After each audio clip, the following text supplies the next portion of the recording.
मेरी माँ ने मेरी शादी 15 साल की उम्र में एक 40 साल के शादीशुदा मर्द से करवा दी, जिसका पहले से एक बेटा भी था। शादी के बाद मैंने उसे माँ बनकर पाला और मेरी कोई औलाद भी नहीं हुई।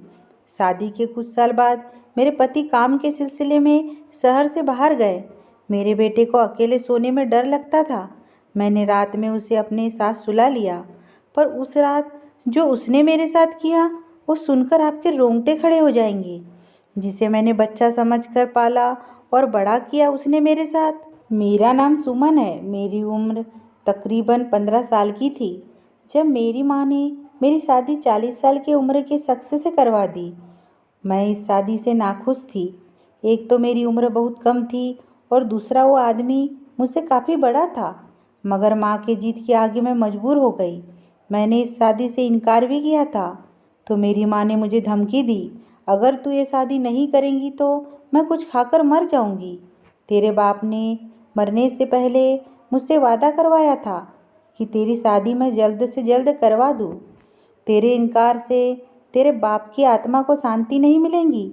मैं माँ की बात सुनकर बहुत हैरान हुई कि माँ ने पापा से ऐसा वादा क्यों किया। मजबूरन मुझे इस रिश्ते को हाँ करना पड़ा और अपना नसीब भगवान के हवाले कर दिया। जब मैंने इस रिश्ते के लिए हामी भरी तो मेरी माँ बहुत खुश हो गई। वो मेरा माथा चूमकर कहने लगी, देखना सुमन, मैंने जो भी किया है तेरी भलाई के लिए किया है। कुछ भी हो जाए तू कभी भी अपने ससुराल से मुंह मोड़कर वापस मत आना। मैं और तेरे भाई तुझसे मिलने आते रहेंगे। मुझे कुछ भी समझ में नहीं आ रहा था। मैं अंदर ही अंदर इस शादी को लेकर डर रही थी, क्योंकि अभी मेरी उम्र भी बहुत कम थी। उस वक्त मेरी उम्र सिर्फ 15 साल थी जब माँ ने मेरी शादी की। जल्दी मचा दी थी। मैं आगे पढ़ना लिखना चाहती थी, लेकिन माँ ने कहा, तेरा होने वाला पति बहुत अच्छा है, तू जो कहेंगी वो तेरी हर बात मानेगा। मैंने माँ से कहा, माँ मैं आगे पढ़ना चाहती हूँ, क्या वो मुझे आगे पढ़ने भी देगा? माँ ने कहा, तू फिक्र मत कर, मैंने तेरे होने वाले पति से पढ़ाई के बारे में बात कर ली है। वो तेरा किसी अच्छे से कॉलेज में दाखिला करवा देगा, जिससे तू आगे की पढ़ाई कर सकती है। माँ की बात सुनकर मैं बहुत खुश हुई। जब पढ़ाई की बात आई तो मैं इस रिश्ते से बहुत खुश थी और माँ के साथ मिलकर अपनी शादी की तैयारी करने लगी। मैंने देखा मेरी माँ के पास बिल्कुल पैसे नहीं थे, लेकिन मेरी माँ मेरी शादी की तैयारियों में कोई कसर नहीं छोड़ रही थी। वो हर तरह की चीज़ मेरे लिए खरीद कर ला रही थी। मैंने माँ से पूछा, माँ आपके पास इतने पैसे कहाँ से आए? तो माँ ने कहा, तेरा पति बहुत अमीर है, उसी ने ये सारे पैसे भेजे हैं कि मेरी पत्नी को शादी में किसी भी चीज़ की कमी ना हो। मैं हैरान थी कि ये कैसे ससुराल वाले हैं जो शादी से पहले ही इतना कुछ दे रहे हैं। लेकिन मुझे इस बात की तो खुशी थी, चाहे जो कुछ भी हो, मेरी शादी बहुत अमीर घर में हो रही है, क्योंकि मुझे अपनी माँ के घर में पैसों की तंगी की वजह से हर छोटी छोटी चीज़ों के लिए तरसना पड़ता था। कई बार मैंने देखा कि मेरी माँ आधी रात को ही कहीं तैयार होकर जाती और वापस आती तो उनके हाथ में ढेरों पैसे होते और इन पैसों से हमारी ज़रूरतें पूरी होती। मैं सोचती कि आधी रात को मेरी माँ कहाँ जाती है। मैंने कई बार पूछा कि माँ आप कहाँ जाती है? अगर कोई नौकरी करती है तो मुझे भी अपने साथ ले चलिए, मैं आपकी मदद कर दूंगी। मेरी माँ ने कहा, जब तक मैं जिंदा हूँ तुम्हें कोई काम करने की ज़रूरत नहीं है। दुआ करो कि तुम्हारी शादी जल्दी हो जाए, क्योंकि तुम मेरी बहुत बड़ी जिम्मेदारी हो। मुझे अपने बेटे की ज़्यादा फिक्र नहीं है, क्योंकि वो लड़का है। फिक्र है तो बस तुम्हारी, क्योंकि तुम लड़की हो और आजकल जैसे माहौल चल रहे हैं, ऐसे माहौल में लड़कियों की जल्द से जल्द शादी हो जाए वही बेहतर है। हमारे घर में ज़ोरों शोरों से शादी की तैयारी चल रही थी और फिर वो दिन भी आ गया जिस दिन मेरी शादी थी। मेरी शादी अजीत नाम के एक आदमी से करवा दी गई, जिसकी उम्र लगभग 40 साल थी। मैं सुहाग की सेज पर बैठी हुई अपने पति का इंतजार कर रही थी, लेकिन मन में घबराहट भी थी।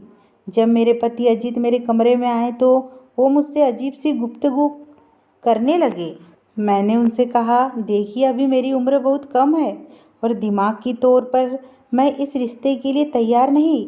मुझे आपसे थोड़ा वक्त चाहिए। मेरे पति अजीत ने मेरा हाथ पकड़ते हुए कहा कि तुम फिक्र मत करो, जैसा तुम कहूँगी वैसा ही होगा।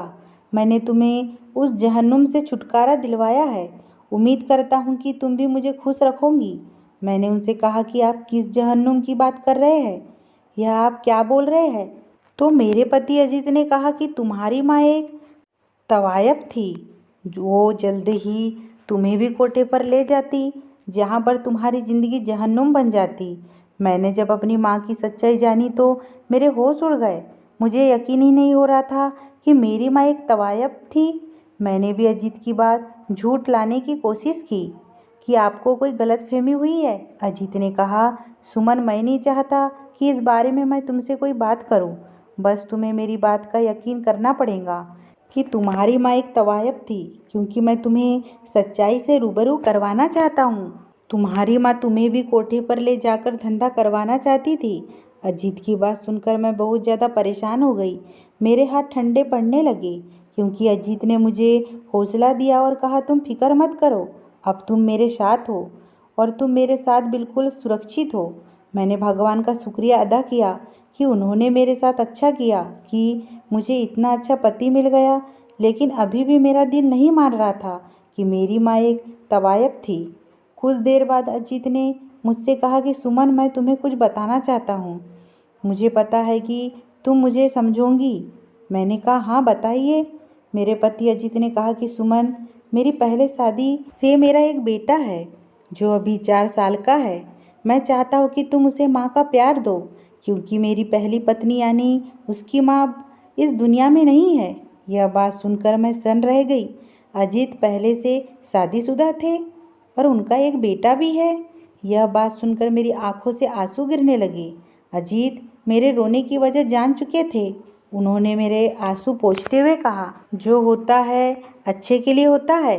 मैं तुमसे प्यार करता हूँ, मेरे दिल में तुम्हारी बहुत कदर है। अजीत की बात सुनकर मैंने भी सोच लिया था कि मैं उस बच्चे को माँ का प्यार दूंगी, क्योंकि अब जो कुछ भी था यही मेरा परिवार था और इसमें उस बच्चे का कोई कसूर नहीं था। अजीत ये सारी बातें समझाकर कमरे से बाहर चले गए और मैं सोने के लिए लेट गई। अगली सुबह जब मेरी आँख खुली तो वो बच्चा मेरे करीब ही था। अजीत ने उसे लाकर मेरी गोद में डाल दिया और कहने लगे, सुमन, आज से ये तुम्हारी औलाद है। मुझे उम्मीद है कि तुम इसे माँ का प्यार दोगी और मुझे शिकायत का कोई मौका नहीं दोगी। धीरे धीरे मेरी शादी को 3 महीने गुजर गए।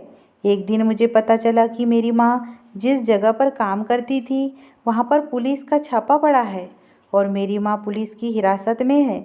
मेरा एक भाई था, विकास। मुझे उसकी बहुत फिक्र सताने लगी, क्योंकि मेरा भाई तो अभी बहुत छोटा था। अजीत ने कहा, सुमन, तुम विकास की चिंता मत करो, मैं उसे उसकी पढ़ाई के लिए हॉस्टल भेज दूंगा। तुम्हें विकास की फिक्र करने की कोई ज़रूरत नहीं है। अजीत की बातों से मुझे तसल्ली हुई, पर अब मुझे अपनी माँ की फिक्र होने लगी। लेकिन अजीत ने कहा, इस मामले में मैं कुछ नहीं कर सकता, क्योंकि तुम्हारी माँ एक तवायफ थी। मैंने उन्हें इस काम के लिए कई बार मना किया, पर उन्होंने मेरी एक न सुनी। मैंने अजीत से कहा कि मैं अपनी माँ से मिलना चाहती हूँ। अजीत ने मेरी बात मान ली और अगले ही दिन वो मुझे मेरी माँ से मिलवाने लेकर गए। मैंने माँ से कहा, माँ, आपने यह गलत रास्ता क्यों चुना? हम भूखे ही सो जाते या किसी से मांगकर अपना पेट भर लेते, लेकिन आप ये गलत काम नहीं करती। माँ ने कहा, बेटा, मैं मजबूर थी, मेरे पास कोई दूसरा रास्ता नहीं था। लेकिन अब मुझे अपनी माँ की किसी भी बातों पर यकीन नहीं हो रहा था। माँ से मिलने के बाद मैं अजीत यानी अपने ससुराल आ गई और अजीत के बेटे यानी शुभम को पूरी तरह अपना लिया और उसे एक माँ का प्यार देने लगी। धीरे धीरे मेरी शादी को 4 से 5 साल गुजर गए, लेकिन भगवान ने मुझे अभी तक कोई औलाद नहीं दी थी। मैं भगवान से प्रार्थना करती थी कि हे भगवान, मेरी भी कोख भर दे। भले ही मैं शुभम से बहुत प्यार करती थी, लेकिन मेरे अंदर भी माँ बनने की चाह थी। कई बार मेरे मन में ख्याल आता कि मैं भी माँ बनूं। मैंने अजीत से इस बारे में बात की कि वह मुझे डॉक्टर के पास लेकर चले। शायद मुझ में ही कोई कमी हो, लेकिन मेरी बात पर अजीत इस बात को टालते हुए कहते, जब हमारे पास एक बेटा है तो बच्चे की फिक्र करने की क्या ज़रूरत है? जब भगवान को देना होगा तो दे देंगे। मैं नहीं चाहता कि तुम हॉस्पिटलों के चक्कर में पड़ो। इसी तरह वक्त गुजरता जा रहा था।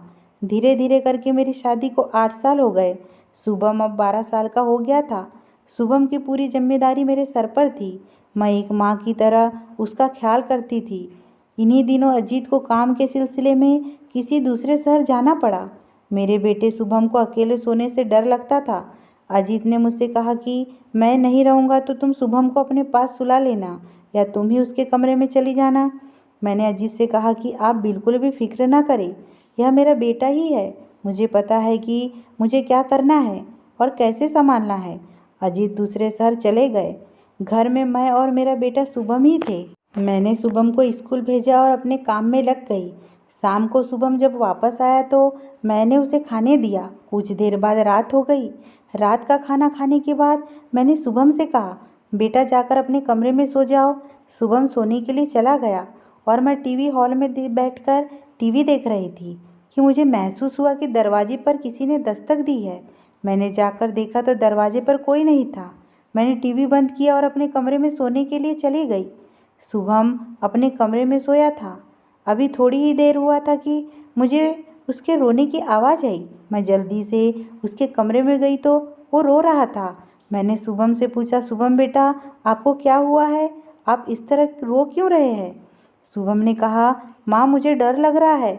जब तक पापा आ नहीं जाते आप मेरे पास सो जाइए।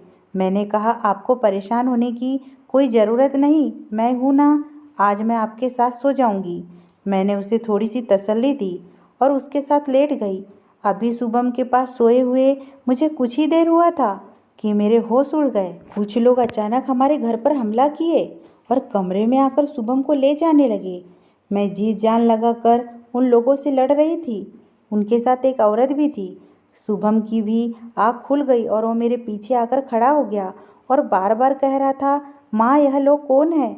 मुझे इन लोगों से बचा लीजिए। मैं बार बार शुभम को तसल्ली दे रही थी। मुझे कुछ समझ में नहीं आ रहा था कि आखिर ये लोग है कौन और शुभम को क्यों ले जाना चाहते हैं। ना जाने कब उन लोगों से लड़ते लड़ते मुझे चक्कर आया और मैं गिरकर बेहोश हो गई और जब मेरी आँख खुली तो मैं अस्पताल में थी। मेरे सामने शुभम था। मुझे होश में आता देखकर वह मुझे पकड़कर फूट फूट कर रोने लगा। मैंने भी उसे गले लगा लिया। अजीत भी आ चुके थे और हमारे सामने पुलिस भी थी। पुलिस ने मुझसे रात की घटना के बारे में सब कुछ जानना चाहा। मुझे जो कुछ भी याद था मैंने उन्हें बताया, पर जो हकीकत पुलिस ने मुझे बताई उसे सुनकर तो मेरे पैरों तले से ज़मीन खिसक गई। जिसे मैं बच्चा समझती थी उसने यह सब कर दिखाया। पुलिस ने बताया कि जब आप बेहोश हुई तो शुभम का हमारे पास फ़ोन आया। शुभम ने बताया कि वो बाथरूम में आकर फ़ोन कर रहा है। हमारे घर में बहुत से गुंडे आ गए और मेरी माँ बेहोश हो गई और वो गुंडे हमें पकड़कर ले जाना चाहते हैं। मैंने शुभम से एड्रेस पूछा और तुरंत हम आपके घर आ गए। उन लोगों ने बाथरूम का दरवाज़ा तोड़ दिया था और वो लोग शुभम को अपने साथ गाड़ी में बैठाने ही वाले थे। तभी हम मौके पर पहुंच गए और हमने शुभम को बचा लिया और उन गुंडों को हिरासत में भी ले लिया। पुलिस ने बताया कि वो औरत जो शुभम को उठाकर ले जाना चाहती थी वो कोई और नहीं बल्कि शुभम की अपनी सगी माँ है। यह सुनकर तो मेरे होश उड़ गए। मैंने सवालिया नज़रों से अजीत की तरफ देखा और उनसे पूछा कि आपने तो कहा था कि आपकी पहली पत्नी मर चुकी है, तो फिर वो कौन है? अजीत ने बताया, हाँ मैंने तुमसे झूठ बोला था क्योंकि मेरी पत्नी एक बदचलन औरत थी। वो मेरे साथ रहना ही नहीं चाहती थी और एक रात उसने मुझे और अपने बेटे को छोड़कर पता नहीं कहाँ चली गई। मैंने उसे ढूंढने की बहुत कोशिश की लेकिन वो नहीं मिली। तब से मैं ही शुभम की देखरेख कर रहा था और जब तुम मेरी ज़िंदगी में आई तो मैंने शुभम को तुम्हें सौंप दिया। पर अब मुझे समझ में नहीं आ रहा है कि वो इतने दिनों बाद शुभम को क्यों लेने आई थी। अजीत ने सब पता किया तो पता चला कि अजीत की पहली पत्नी यानी शुभम की माँ शुभम को इसलिए अपनाना चाहती थी क्योंकि उसे पता चल गया था कि शुभम के नाम बहुत सी प्रॉपर्टी है और वो प्रॉपर्टी को हड़पने के चक्कर में शुभम को अपनाना चाहती थी। अजीत ने कानून की मदद ली और कानूनी तौर पर अपनी पहली पत्नी को तलाक दे दिया। यह सब जानने के बाद मैंने शुभम को अपने सीने से लगा लिया क्योंकि अगर शुभम ने अपना दिमाग नहीं चलाया होता तो पता नहीं वो गुंडे मेरे और शुभम के साथ क्या करते। भगवान ने मेरी कोख सुनी रखी, लेकिन शुभम जैसे बेटे को पाकर मेरी कोख भर गई।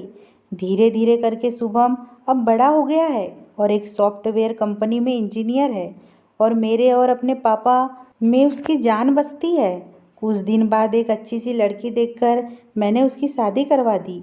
मेरी बहू भी बहुत अच्छी है। मैं उसे अपनी बेटी मानती हूँ और वो भी मुझे अपनी माँ मानती है। कहते हैं कि प्यार से हर रिश्ते को अपनाया जा सकता है। जहाँ प्यार है वहीं रिश्ता अपना है, चाहे वो सगा हो या सौतेला।